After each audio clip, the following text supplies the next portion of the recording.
Well, hey, my name's Jake. I'm the pastor at Epic Roxborough, and today I'm excited because I have a conversation with two of my favorite people, Will and Marissa Gwynn. And so looking forward to this. If you've been around Epic for any amount of time, you probably know Will. He's our Center City location pastor. But you may not be familiar with his lovely wife, Marissa. And so Marissa is a new graduate nurse. Yay. So excited. Congratulations. Thank you.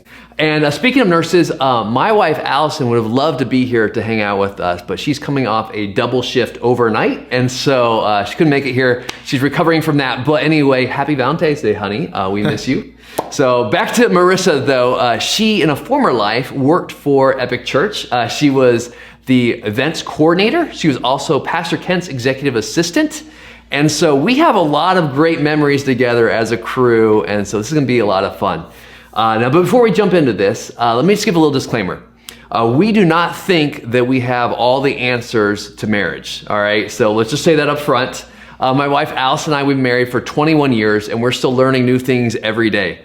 There are people out there who've been married for decades longer than us, and I'm sure that you don't feel like you know everything either, because marriage is a great equalizer, right? Yeah. So you are learning something new all the time. We're lifelong learners, and so that is the case. However, we do believe this.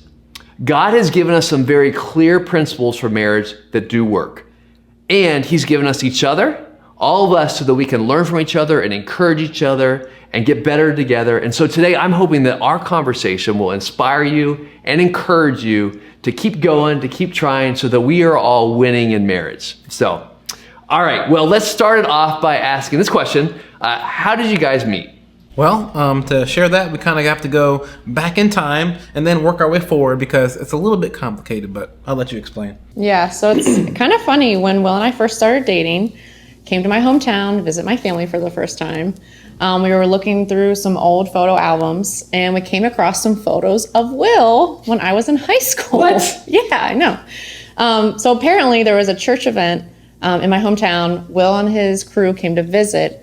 I had taken photos that evening, and Will ended up being in those photos. So kind of weird, kind of cool. He's after now. I'm curious, when you saw those photos and you bring home your new boyfriend and you saw he was actually in your photos, were you like, this is a sign from God, he's the one? A little bit. A little bit, okay. That's fair, that's fair. I thought it was a little creepy, but I mean, I was surprised, but it was cool. It was interesting. Yeah. So that was then, but then fast forward years later, we end up going to the same college. Didn't plan that, didn't know that at all. Ended up in the same major, took some classes together, and just became friends. And then we were both also RAs while we were in school in the residence halls. And then after one of our trainings, we kind of just really hit it off. And she thought that I was nice and that I looked really good. I thought that she was nice. I thought that she looked good. And boom, the rest is history. Wow, is that fair? I'll give it to him. That's what happened. Okay, yeah. Nice. Well, you guys were students together when you were dating. And so first of all, who is the better student? Wait, before you answer, throw in the chat. You think Will or Marissa got better grades? All right, go ahead. So who is it? Definitely her. It was her. Okay. 100%. Right. It was definitely her. Whenever we started dating, like our quality time was in the library. So like my grades went up and her grades slightly went down a little bit. Just a little. All right, from 100 to 99, I'm sure. Yeah, there we go. So, all right. Well, yeah, so if you were dating your spouse in college or in school at some point, we're curious, how did your grades go? Up, down, the same? Let us know. So, all right, so you're there, you graduate, and then you get married. So when did you guys get married? August 3rd, 2013. All right, good. Is that right? That is accurate, Okay, yes. good. I just noticed who answered there. So, now, if you know Will and Marissa, you know they are two of the kindest, sweetest, most caring, considerate people in the whole world. And so if you were going to think about, what would it be like for two amazing people to come together in marriage, you might think that, well, it's always joyful bliss. Like, they're always get along and never disagree. Everything is perfect. And so, curious, is that the case? No. Nope, not the case at all. All right, honestly, no one's surprised at that, right? Like, all the married couples know that marriages work. There's things that we have to work at. And so I'm just curious, would you mind sharing with us some of the things that you guys work through? What are challenges for you in marriage? Yeah, one of the things that I think about right off the top of my head is like punctuality. Like I always don't really think about how much time it'll take to do certain things. So, or even just going to a party or a type of event, like she always wants to show up like super early, 10 minutes or more. I'm just like, no, relax. Let's just show up a little bit later, have a little cool entrance, whatever. So punctuality is a thing. Will is so fun and relaxing. Like, listen, don't constrain me with your schedules. All right, let's just go with the flow, enjoy the moment. Meanwhile, I'm like, ooh. Right. And also I think too, attention we feel is like communicating and finances. Yeah. I know for us, Will tends to lean towards the spending side. I'm more towards the saving side. But I think this year we experienced some of that tension because I decided to go back to school full time, which means I wasn't working. We were living off one salary, we had to move. So I think for us that brought that tension more to the forefront to navigate those two things. And then I'd also say like disagreements, learning that we need to work together on those things because tone is a big thing for us and how we speak to one another and being mindful of that. So that's also an area that we're always working on. Yeah, and I can go like 0 to 100 very quickly. So when it comes to like my emotions, my anger, I think my tone can go with that 100. Yeah. So I feel like I especially try to be mindful of that. So yeah, tone's a big deal in our relationship. Wow, I appreciate your transparency with that because I think that a lot of people can relate to that situation. And it actually reminds me of a funny story or stories. When we were all working together in the office, my cubicle, the opening kind of opened towards where Marissa sit. Mm-hmm. And so whenever Will would come over, he'd come over and flirt with her or whatever, and I get to watch, and that's cute. Hey. But sometimes Will come over and they would have a little bit of a spat. And so one of the times they were talking, and I think one of them said something, and I was like, I just kind of stood up from my cube, and I'm like, I'm throwing a flag on that one. Like, that was not kind. And so over time, eventually, if they had a disagreement, they'd be like, Jake, did you hear that? That's not fair. Marriage referee, where are you at? Marriage referee. Yeah. So I got to do that a little bit, but hey, everybody should have a marriage referee, right? Yeah, we all need a Jake. Come on now. I'm out for hire. You give me a call. So anyway, that's helpful, and I think that the other thing is money. That's something that a lot of people deal with. It's just something that takes work, it takes effort. And so in all those fronts, like what did you guys do? What was helpful for you to kind of work through those issues? Because we all have them. Yeah. Yeah, for me, I would say just one of the things that is really helpful is just realizing that I don't think the way she thinks, and she doesn't think the way that I think, and that's probably a good thing to have different perspectives. So just being understanding about where she's coming from, whether it be with finances or punctuality, or whether it be with having a disagreement, just understanding that it's okay to be different and that we both bring different things to the table. And then also just to be a de-escalator, like she said, she can sometimes go from 0 to 100. Mm-hmm. And so instead of like poking the bear or like being a rabble rouser, I can just like try to lighten the mood, to bring the tone down, and like make a joke at the right time. Not always, my jokes aren't always timed rightly, so that kind of escalates things at times, but at the right time to lighten the mood so we can get to the heart of the issue. So I think that's what I do.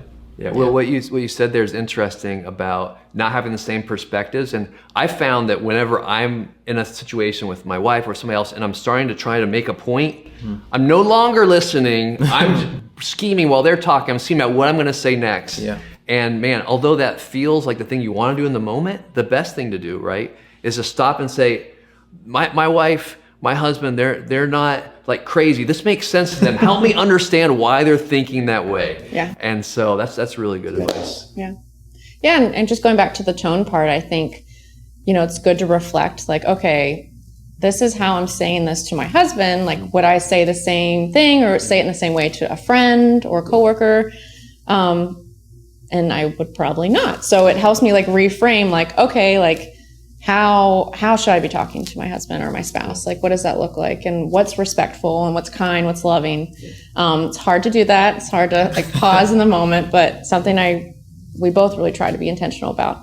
And then with the finances and communication, we make it a point to monthly sit down, reflect on the past month, look at our budget, see what we've may have gone over a little bit and help us prepare like for the next upcoming month. So just having that check-in, because I think with life can get so busy, and then you're realizing you're not talking about like some of the important things, and then those tensions come up and you're like, okay, that's because we didn't talk about it this month. So that's good. That's good. yeah, it takes preparation, right? Like you can't just say, we have money problems, so they'll figure themselves out. Like you make a plan. They won't. They will only get worse. Yeah. I also appreciate what you had to say, Marissa, about the tone and asking yourself the question, would I talk to a coworker this way or to a friend? Because when the people who are closest to you, when you have disagreements with them, sometimes you just take for granted, like, they'll give me extra grace or it'll be okay. And we don't think about, like, we should treasure our spouses. Yeah. And, it's so easy to take them for granted. It's so easy to take the exception that you think that they should give you, but to really say, this is my most important relationship. What can I do to treat it that way?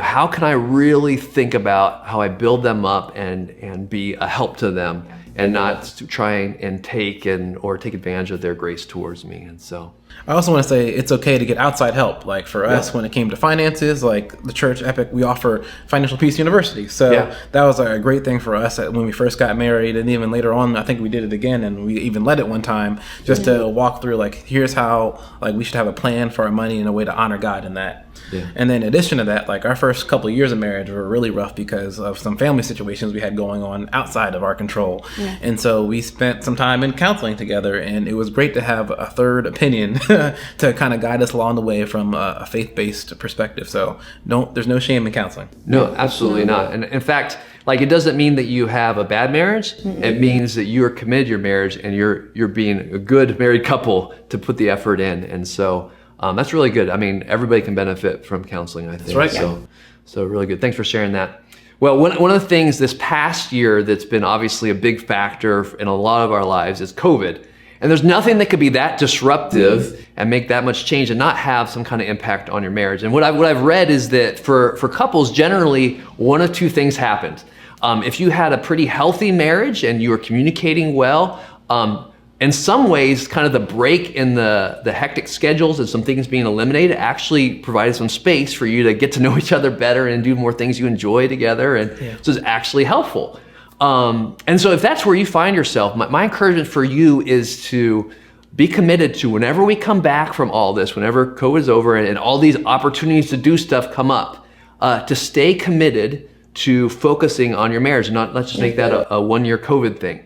And this is a little rule that I think you should know. You don't have to go do everything you did before. Nope. This may be a gift for you to say, oh, wait a minute, my kid doesn't have to have violin lessons, soccer practice, and debate club, and everything ballet. All in the same week, right? Yeah. Like, it's okay to take a step back. I don't have to go do this and that. I'm gonna focus on my marriage and build on this growth we've had this year. So if you find yourself in that position, try and do that. And the other side is those people who maybe had some struggles in their marriage, and maybe you're in this place. Like, there are some things you knew needed to be worked on, but you're like, well, we'll just stay busy and we won't really deal with it, and I'm kind of avoid it and everything. We're just gonna keep plugging along here. And then COVID hit, and then the stressors came, right? So maybe someone's hours got cut, or someone's job got postponed, or they were laid off or something. And we talked about it before. Money is a big stressor. It's one of those big stressors.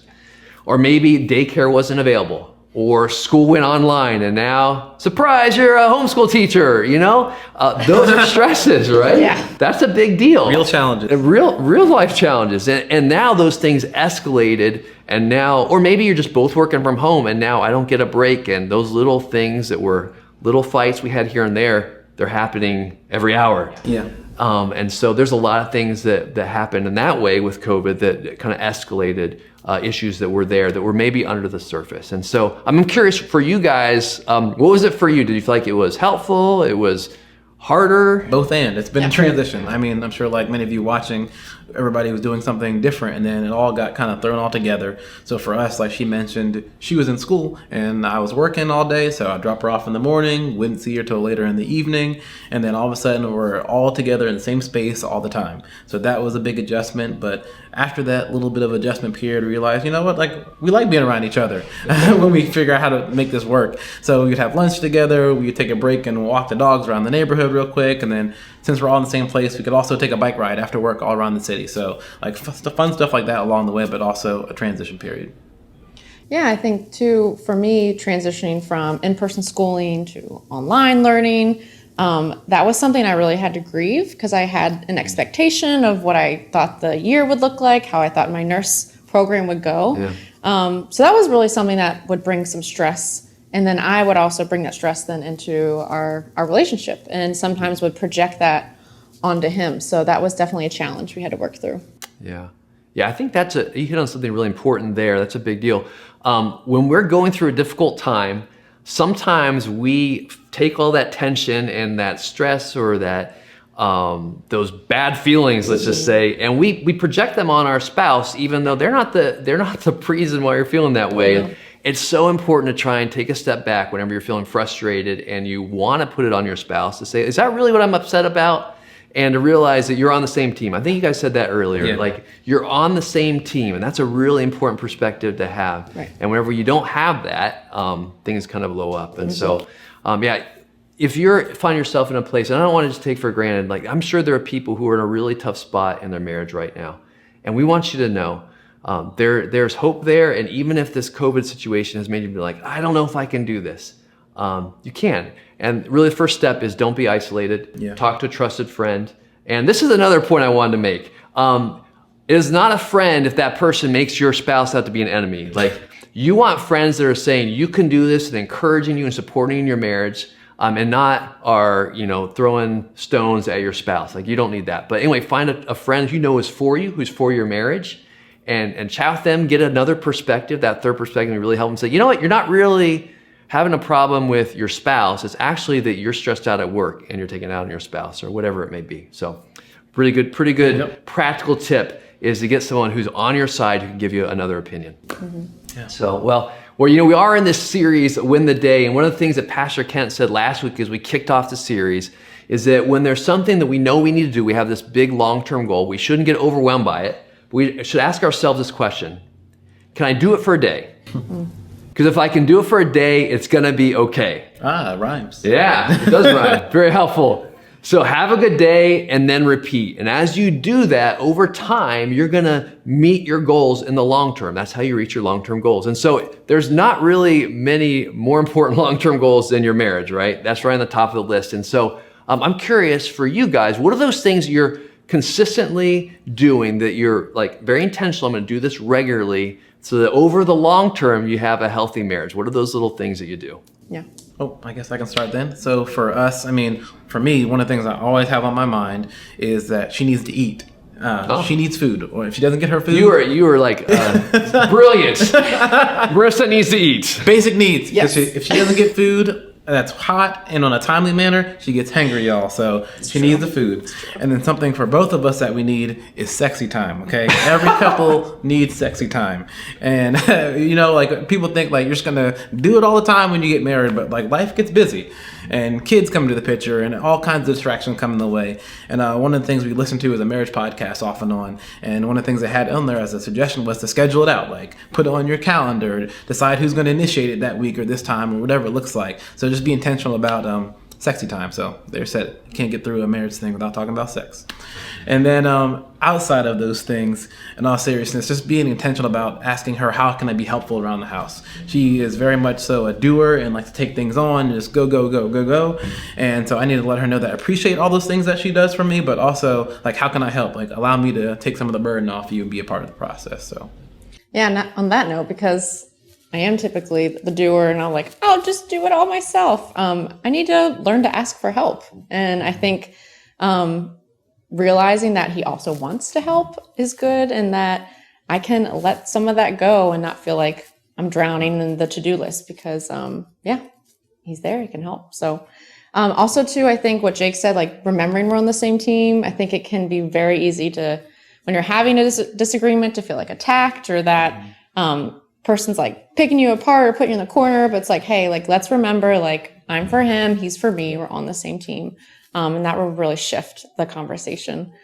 And just have fun, like having hobbies that you do together and making sure that happens regularly, I think is really important, and I think for us, like skiing and snowboarding, like that's some of our hobbies, and hiking. So yeah, have fun. Yeah, that's a great piece of advice. I remember my wife and I, we had 3 young kids, and we were working like a good machine, finely tuned, but we didn't really get to have that much fun. And so we decided to have, as soon as the oldest child was old enough to make sure the other kids wouldn't kill each other, we would put them in front of the TV and say, watch a show, we give them some snacks, and we would have an end date. We would just sit down and talk, have adult talk, watch a show, whatever. But we did that once a week, and that became my favorite time. It still is my favorite time years later of having that time together. Another thing, and this is a little tip for all the guys out there. I'm going to say this because you may not be able to say this. We cannot read your mind. Okay? We cannot read your mind. Many of us guys, we want to be the hero. We'd love to help you out. We'd love to be your knight in shining armor. Do what you need to do, but we can't read your mind. And so it's okay to ask us for help and give us the opportunity to do that. For Allison, I had to learn this with her because I remember one time she's like, man, tomorrow I have to go do some gardening. And I thought I was being empathetic. I said, that's rough, man. I'm sorry. She was really saying to me, would you please help me with the gardening? Right? She translated. I could not translate. And so do a guy a favor, let them know how they can help you. And I'm sure that they'll want to help. And so that's just a little practical tip from the guys. And so guys, you're welcome. So, all right, well, let me just share one more thing that we think is really important for us. And that's a habit we have every day is my wife and I, we pray together. Yeah. We pray together. I would agree with that. Like, prayer is super important, like together, but also individually. Make sure you're praying for your marriage. And actually, kind of a funny story about a serious thing. Not too long ago, like we got into a disagreement like right before bedtime. I'm sure it's never happened to any of you guys, but it happens to us. Sometimes we get into disagreements before bedtime, and I was so mad. I was like, I'm done. I'm going down in the basement. I'm going to work on something. And then I couldn't even focus on what I had to work on. I just started journaling in my little journal entry on my computer, and I titled that thing, "My Wife Has Lost Her Mind." Because she did at the time. Just kidding.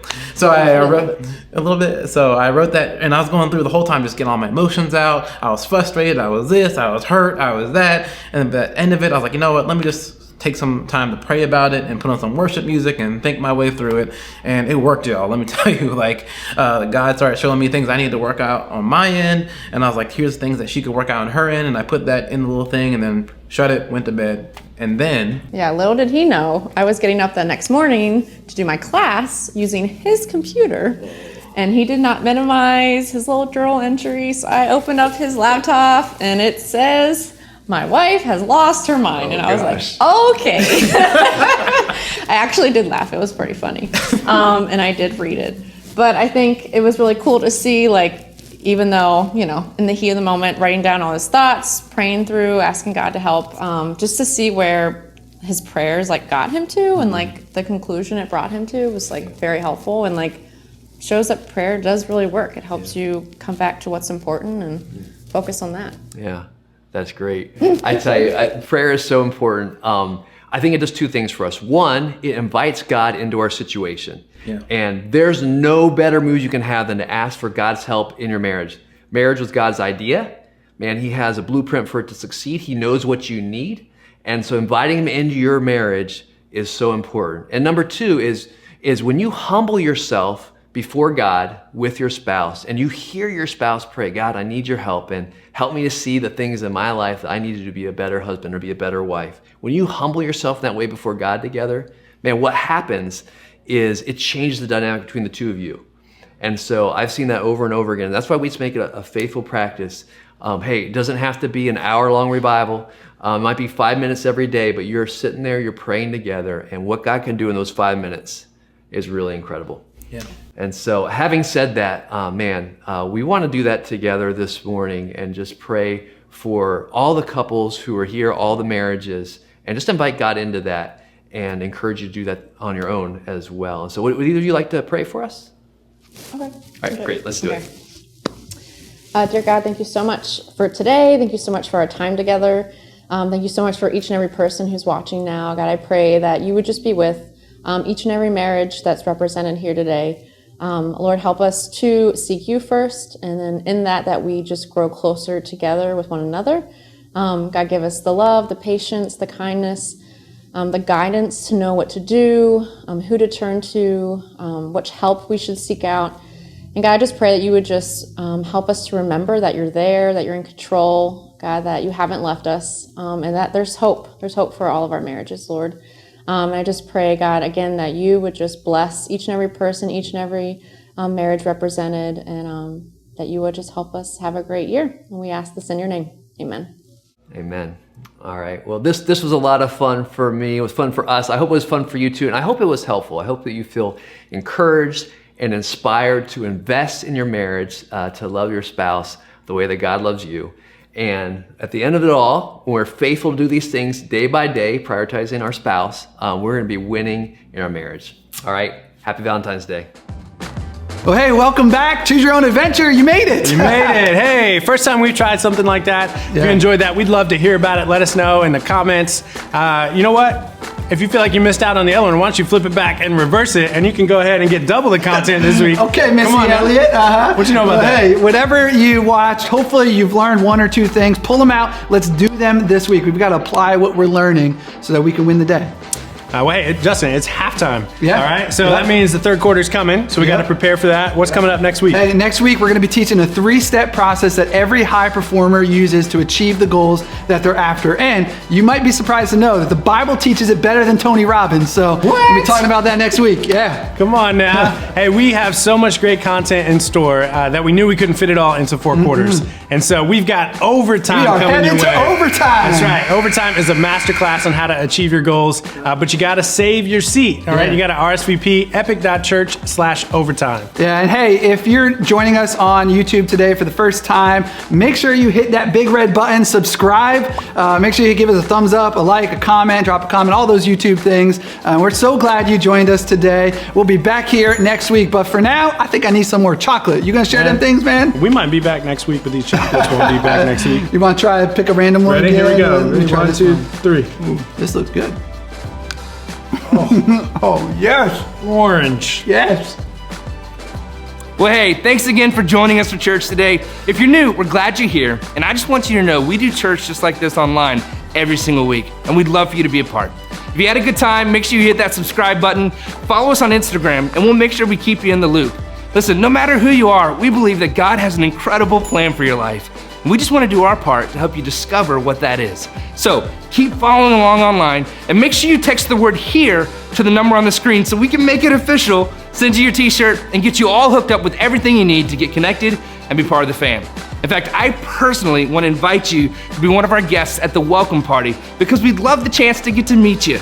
Again, so glad you're here today. Text that number, and we'll see you next week.